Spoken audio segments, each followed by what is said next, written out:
Hello friends, welcome to Devbhoomi education. Friends, आज हम यहाँ पे अध्ययन करेंगे पेडागोजी से संबंधित महत्वपूर्ण प्रश्नोत्तरी का। और ये जो पेडागोजी के क्वेश्चन है ये है विकास की अवधारणा और इसका अधिगम से संबंध। यानी जो विकास की अवधारणा है इसका अधिगम से क्या संबंध है, concept of development and it's relationship with learning. तो सबसे पहले हम यहाँ पे थोड़ा बहुत मैं इसमें यहाँ पे जो है कि विकास की क्या अवधारणा होती है, क्योंकि इससे हमें जो है आंसर थोड़ा हमें एकदम जो है आंसर का क्लू पता चल जाएगा। तो सबसे पहले विकास की क्या अवधारणा है कि विकास की अवधारणा क्या है, एक कर्मिक प्रक्रिया यानी जो सतत चलने वाली प्रक्रिया है वो क्या होती है, विकास होता है। विकास की प्रक्रिया में जो होता है बालक का क्या होता है, शारीरिक होता है, क्रियात्मक होता है, संज्ञानात्मक होता है, भाषागत होता है और संवेगात्मक और यानी सामाजिक विकास होता है।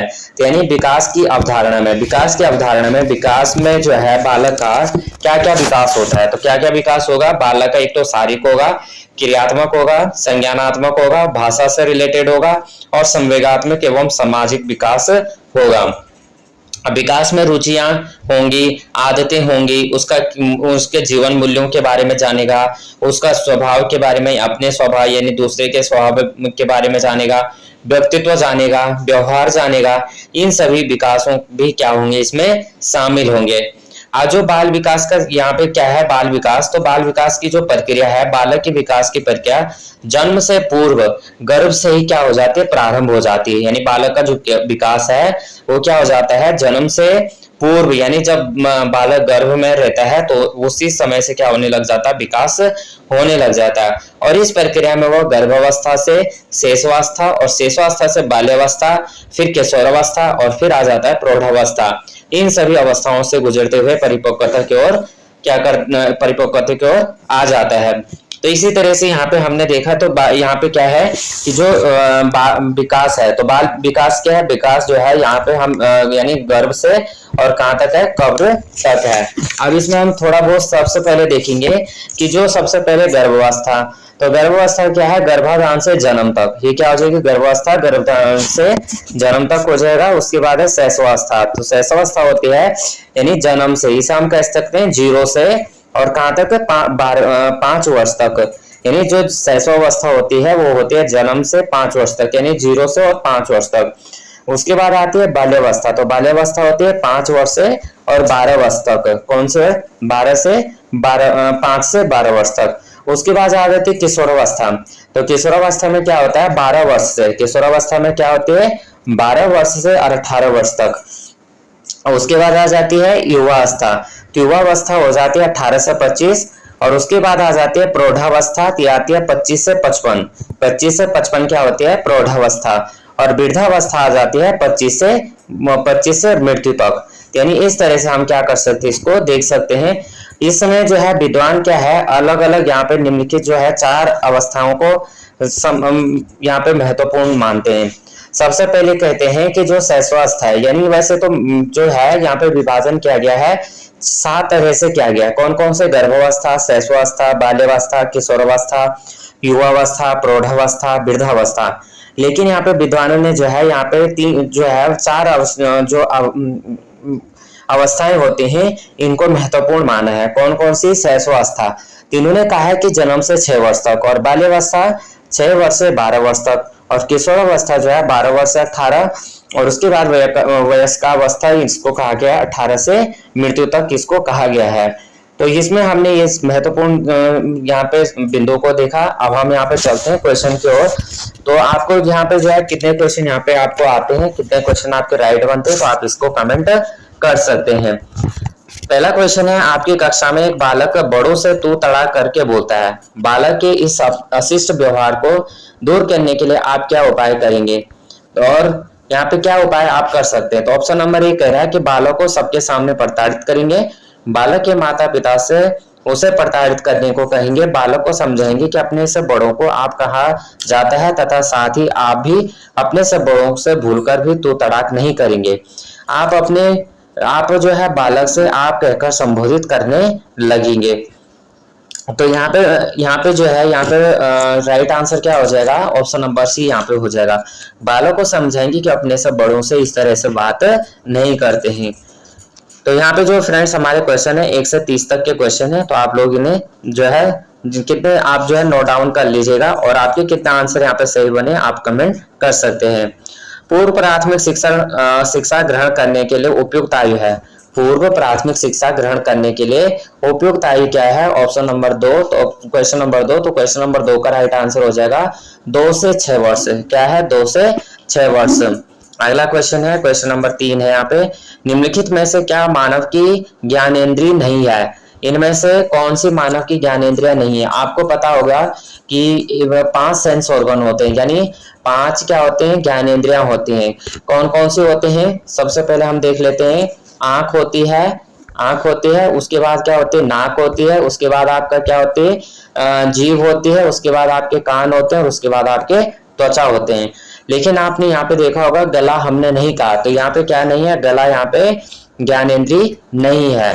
अगला हम देखेंगे, विकास के संबंध में निम्न में से क्या संबंधित नहीं है? विकास के संबंध में क्या संबंधित नहीं है? तो ये हो जाएगा कार्य में क्षमता में वृद्धि, व्यवहार में परिवर्तन, स्वभाव एवं दृष्टिकोण में परिवर्तन या आकार में परिवर्तन। तो क्या होगा? विकास के संबंध में क्या संबंधित नहीं है? क्या संबंधित नहीं है? क्वेश्चन नंबर 4 का ऑप्शन नंबर डी हो जाएगा, आकार में परिवर्तन। यानी आकार में परिवर्तन यहाँ पे ये क्या हो जाएगा? संबंधित नहीं है, विकास है। बाकी कार्य क्षमता में वृद्धि होगी, व्यवहार में परिवर्तन आएगा और स्वभाव एवं दृष्टिकोण में परिवर्तन देखने को मिलेगा। अगला क्वेश्चन कर लेते हैं। आप अपनी कक्षा में से कुछ छात्रों को चुनकर 6 महीने में उनमें होने वाले विकास की एक रिपोर्ट तैयार करना चाहते हैं, तो इसके लिए आप निम्न में से क्या चुनेंगे? तो इसके लिए निम्न में से आप क्या चुनेंगे? क्वेश्चन नंबर यहाँ पे 5 है। तो सबसे पहले यहाँ पे देखेंगे हम, प्रत्येक माह उनकी लंबाई नापेंगे, या प्रत्येक माह उनका वजन तोलेंगे, या फिर क्या करेंगे? प्रत्येक माह उनके आकार में होने वाले परिवर्तन की जांच करेंगे। ये ऑप्शन नंबर डी कह रहा है कि प्रत्येक माह उनकी रुचियों, आदतों, दृष्टिकोण, स्वभाव, व्यक्तित्व, व्यवहार आदि में होने वाले परिवर्तनों की जांच करेंगे। तो यही हमारा राइट आंसर हो जाएगा, ऑप्शन नंबर डी। अगला क्वेश्चन देखेंगे, आप अपनी कक्षा के बच्चों में ईमानदारी की शिक्षा देना चाहते हैं, इसके लिए आप, क्वेश्चन नंबर 6 है, तो बेईमान बच्चों को कठोर दंड देंगे या बच्चों के समक्ष ईमानदारी के महत्व पर विस्तार पूर्वक प्रकाश डालेंगे, या ईमानदार बच्चों को पुरस्कृत करेंगे, या बच्चों को ईमानदार व्यक्तियों की सफलता का उदाहरण देंगे। तो ये हमारा जो ऑप्शन नंबर सी है राइट आंसर हो जाएगा, ईमानदार बच्चों को पुरस्कृत करेंगे। विकास की सबसे जटिल अवस्था कौन सी है? शैशव काल, युवा प्रौढ़ावस्था, किशोरावस्था या वृद्ध प्रौढ़ावस्था। तो आपने देखा होगा कि जो यहाँ पे मनोवैज्ञानिक है, उन्होंने मनोवैज्ञानिकों ने ही जो है किशोरावस्था को क्या कहा है? सबसे जटिल अवस्था कहा है। तो इसमें क्योंकि इस समय क्या हो जाते हैं, जो ह्यूमन होता है, चाहे लड़का हो चाहे लड़की हो, यहाँ पे क्या होने लग जाते हैं? हार्मोन भी चेंज होने लग जाते हैं और हर चीज में परिवर्तन होने लग जाता है, जिससे यहाँ पे जटिल अवस्था भी कहा जाता है। अगला क्वेश्चन हम देखेंगे, मैं कौन हूँ, क्या हूँ, मैं भी कुछ हूँ आदि ऐसी प्रबल भावनाएं विकास की किस अवस्था में और इंगित करती हैं? तो क्वेश्चन नंबर 8 का यहाँ पे राइट आंसर हो जाएगा किशोरावस्था में। यही हम अगला क्वेश्चन देखेंगे। अब इसमें थोड़ा हम जो है किशोरावस्था, तो इसके बारे में हम थोड़ा सा विस्तार से देख लेते हैं कि क्या क्या इसमें किशोरावस्था के बारे में है। सबसे पहले किशोरावस्था, तो 12 से 18 वर्ष तक यहाँ पे किशोरावस्था आ जाती है। ये जो समय होता है जिस समय व्यक्ति में बाल्यावस्था से परिपक्वता की ओर उन्मुख होता है, यानी यहाँ से क्या हो जाती है, जब बाल्यावस्था से जैसे किशोर 12 वर्ष में जैसे यहाँ पे क्या है, गर्ल्स में थोड़ा जो है किशोरावस्था जैसे जल्दी आ जाती है, इस तरह से क्या हो जाता है बालकों में थोड़ा धीरे आती है। तो बाल्यावस्था क्या हो जाती है, यहाँ पे किशोरावस्था आते ही परिपक्वता आने लग जाती है। इस अवस्था में क्या होने लग जाता है कि किशोरों की लंबाई में क्या होने लग जाता है, किशोरों की लंबाई में और भार में दोनों में वृद्धि होती है, और साथ ही क्या होने लग जाते हैं, मांसपेशियों में भी वृद्धि देखने को मिलती है। 12 से 14 वर्ष की आयु के बीच लड़कों की अपेक्षा लड़कियों की जो लंबाई व मांसपेशियों में क्या होती है, तेजी से वृद्धि होती है, और 14 से 18 की आयु में जो बीच की लड़कियां हैं, लड़कों की लंबाई व मांसपेशियां तेजी से बढ़ती हैं। इस काल में प्रजनन अंग विकसित होने लगते हैं एवं उनकी काम की मूल प्रवृत्ति यहाँ पे क्या होने लग जाती है, जागृत होने लग जाती है। और इस अवस्था में जो है किशोर किशोरियों की बुद्धि का पूर्ण विकास हो जाता है और उनके ध्यान केंद्रित करने की क्षमता यहाँ पे बढ़ जाती है और स्मरण शक्ति भी यहाँ पे बढ़ जाती है। एवं उनमें जो अस्थायित्व आने लगता है और इस अवस्था में मित्र बनाने की प्रवृत्ति तीव्र होती है और मित्रता में प्रगाढ़ता इस दौरान जो है सामान्य सी बात है। यानी इस तरह से जो अवस्था में व्यक्ति के सामाजिक संबंधों में भी वृद्धि होती है और यौन समस्या इस अवस्था की सबसे बड़ी समस्या होती है। इस अवस्था में जो है नशा या अपराध की ओर उन्मुख होने की अधिक संभावना बढ़ती रहती है, इसलिए इस अवस्था को जीवन की तूफान काल भी कहा जाता है। तो क्वेश्चन यहाँ पे फ्रेंड्स बनता है कि कौन से अवस्था जो है, किस अवस्था को जो है तूफान काल भी कहा गया है, तो यह है किशोर अवस्था। अगला देखते हैं, जब किसी किशोर में किसी वस्तु, समस्या, परिस्थिति के लिए निजी स्तर पर निर्णय लेने की क्षमता का विकास परिपक्व होने लगता है, तो इस विकास को क्या कहते हैं? क्वेश्चन नंबर 9 का राइट आंसर हो जाएगा, क्या हो जाएगा? संज्ञानात्मक विकास है। क्या हो जाएगा? संज्ञानात्मक विकास। क्वेश्चन नंबर 10 है यहाँ पे, मानव विकास एक निरंतर चलने वाली प्रक्रिया है, यह विचार संबंधित है। क्वेश्चन नंबर 10, तो अंतर संबंध सिद्धांत या निरंतरता का सिद्धांत या एकीकरण का सिद्धांत या अंतःक्रिया का सिद्धांत। तो राइट आंसर हमारा हो जाएगा ऑप्शन नंबर बी, क्या हो जाएगा? निरंतरता का सिद्धांत। मानव का विकास निम्न में से किस पर निर्भर होता है? क्वेश्चन नंबर यहाँ पे 11 है कि मानव का जो विकास है वो किस पे निर्भर है? क्वेश्चन नंबर 11, तो किस पे निर्भर है? उसकी वृद्धि पर या उसके वातावरण पर या उसकी बुद्धि पर या उसकी बुद्धि तथा वातावरण से मिलने वाली परिपक्वता। तो option number D right answer है। उच्च प्राथमिक स्तर के बालक की विशेषता नहीं है। क्या नहीं है? कार्यों को शीघ्रता से करना, डेटिंग करना या विभिन्न प्रकार के व्यवहार का प्रदर्शन करना या सफलता का अनुभव करने की चाह रखना। तो यहाँ पे जो 12 का राइट आंसर हो जाएगा ऑप्शन नंबर बी, डेटिंग करना। अगला क्वेश्चन है फ्रेंड्स, निम्नलिखित अवस्थाओं में से डेटिंग किस अवस्था की एक प्रमुख विशेषता है? तो 13 का राइट आंसर है ऑप्शन नंबर सी, किशोर अवस्था। प्राथमिक स्तर पर एक अच्छे शिक्षक एक महत्वपूर्ण विशेषता है। 14 का राइट आंसर होगा ऑप्शन नंबर बी, धैर्य और दृढ़ता। अब हम यहाँ पे थोड़ा यहाँ पे जो है यहाँ पे फ्रेंड्स, यहाँ पे बाल्यावस्था और यहाँ पे किशोर अवस्था को हमने देख लिया। शैशवावस्था इसको हम देख लेते हैं। पहले सबसे पहले यहाँ पे शैशवावस्था देख लेते हैं। तो ये क्या है? जन्म से 6 वर्ष की अवस्था होती है और इसी को जो है शैशवावस्था कहा जाता है। इसमें जो जन्म से 3 वर्ष तक का जो 3 वर्ष तक के बच्चे होते हैं, इनमें जो शारीरिक एवं मानसिक विकास क्या होता है? तेजी से होता रहता है।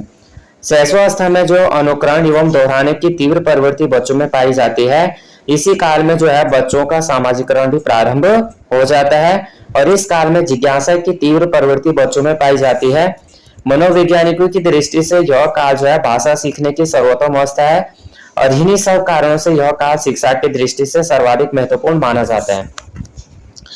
उसके बाद अगर हम देखेंगे कि बाल्यावस्था, तो बाल्यावस्था क्या है? 6 वर्ष से 12 वर्ष तक की अवस्था है। इसमें जो है बाल्यावस्था के प्रथम चरण 6 से 9 वर्ष में बालकों की लंबाई एवं भार दोनों बढ़ते हैं और इस काल में बच्चों में चिंतन एवं तर्क शक्तियों का विकास हो जाता है। इस काल के बाद जो है बच्चे पढ़ाई में रुचि लेने लगते हैं और शैशवावस्था में बच्चे जहां बहुत तीव्र सीखते हैं, वही बाल्यावस्था में सीखने की गति मंद हो जाती है, किंतु उनके सीखने का जो क्षेत्र होता है वो शैशवावस्था की तुलना में विस्तृत हो जाता है और मनोवैज्ञानिकों की दृष्टि से इस अवस्था में बच्चों की शिक्षा के लिए विभिन्न विधियों का प्रयोग करना चाहिए।